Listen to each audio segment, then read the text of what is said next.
back. Move back for me, please. Please.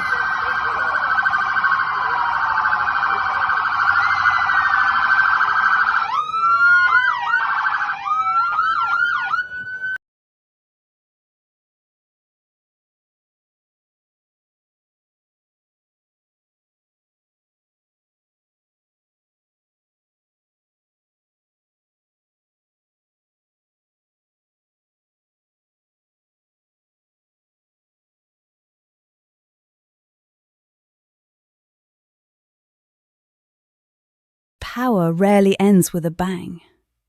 More often, it fades when the echo no longer carries.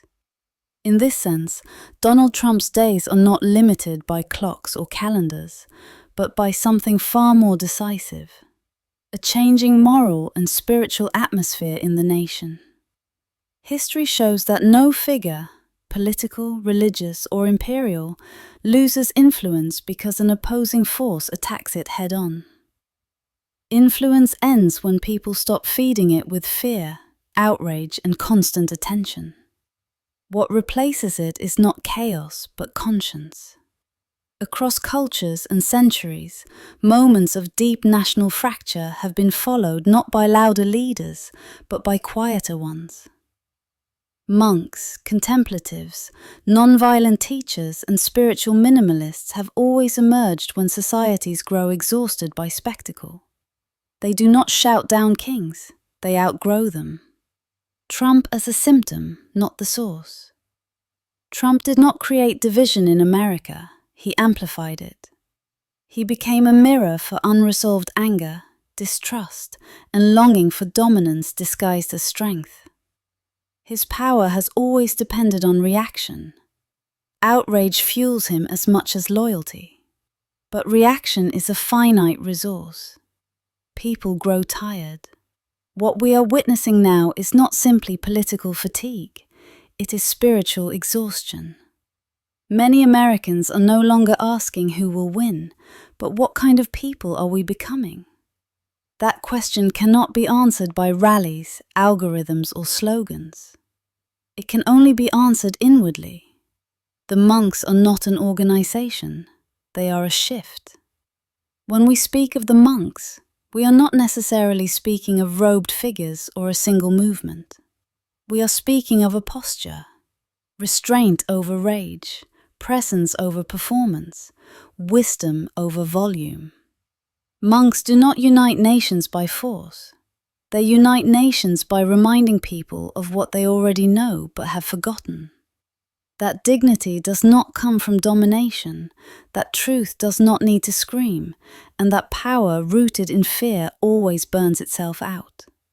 In a culture addicted to constant conflict, stillness becomes revolutionary. Why this threatens loud power? Trump's influence thrives in noise, endless cycles of provocation and response. But monks interrupt noise with silence, and silence is dangerous to those who rely on spectacle. You cannot provoke someone who refuses to react. You cannot dominate someone who is no longer afraid. This is why spiritual awakenings, not opposing strongmen, have historically ended eras of authoritarian influence. When people stop outsourcing their sense of meaning to leaders and begin cultivating it within themselves, figures built on emotional dependency lose their grip. Trump does not fall because someone defeats him. He fades because people no longer need him. Unity without a villain. What makes this moment different is that the unifying force is not built around a shared enemy. The monks do not ask people to hate Trump, fear Trump, or even obsess over Trump. They simply step aside from the theater altogether. And when enough people do that, when police, protesters, workers, parents, and elders rediscover common humanity outside political identity, the old scripts stop working. Anger loses its audience. Fear loses its leverage. Power loses its echo. The end of an era, not a man. To say Trump has limited days left is not to predict collapse, arrest, or defeat. It is to recognize a deeper truth. Eras end when consciousness shifts.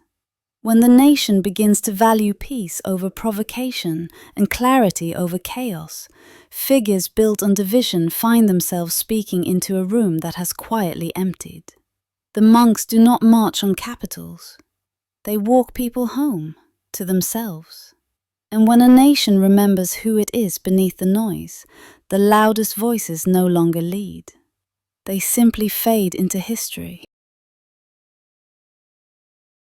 When Revelation 12:12 says that the adversarial force knows that the time is short, it is often misunderstood as meaning the very end or final destruction. But the language of the text does not point to an absolute ending. It points to a limited window. A short time is not the same as the last moment. It is a warning about urgency, not annihilation. In the symbolic language of Revelation, chaos intensifies not because it is winning, but because it senses that something greater is approaching. The increase in disorder, confusion, and rage is not proof of dominance. It is evidence of constraint. When time is unlimited, there is patience. When time is short, there is frenzy. This passage suggests that destructive forces act recklessly when they realize they no longer control the future. The chaos described is not random. It is purposeful distraction, an attempt to divide, exhaust, and harden hearts before something transformative arrives. In this reading, the adversary is not trying to end the world, but to damage as much consciousness as possible before the arrival of the Christ principle, justice, truth, and restoration breaking into the world. Importantly, the Christ in this vision is not merely a single figure descending dramatically, but the arrival of alignment, a reordering where truth exposes falsehood, compassion dissolves cruelty, and fear loses authority. Chaos accelerates because it knows it cannot survive clarity. This interpretation reframes the verse entirely. The warning is not, "Be afraid." The warning is, "Do not be fooled." When division increases, when cruelty is normalized, when lies are shouted as truth, the text suggests this is not evidence of triumph, but of desperation. The clock is not ending, it is tightening. Revelation 12:12 is not written to glorify destruction. It is written to reassure those watching that turbulence often precedes transformation. The storm grows louder just before it passes. The arrival of the Christ is not about conquest, it is about exposure. And exposure is what chaos fears most. In that light, the verse becomes less about doom and more about discernment. If the noise feels overwhelming, it may be because clarity is closer than it appears.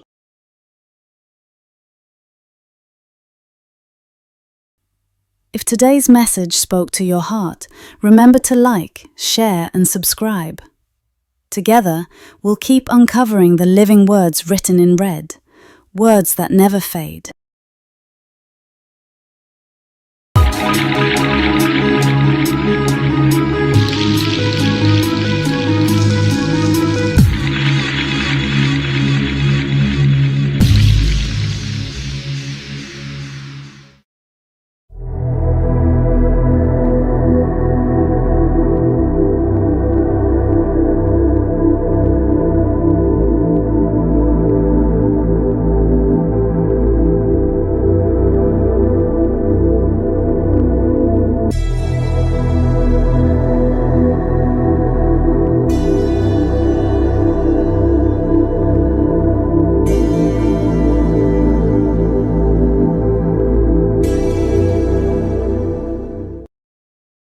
Dive into the heart of the Gospels with the red words of the Christ, a profound and illuminating exploration of the words spoken by Jesus Christ. This beautifully crafted book brings together the teachings, parables, and divine wisdom of Jesus as found in the New Testament, offering readers a focused and inspiring journey through his transformative message. Receive your copy today by visiting Amazon. The link will be in the description.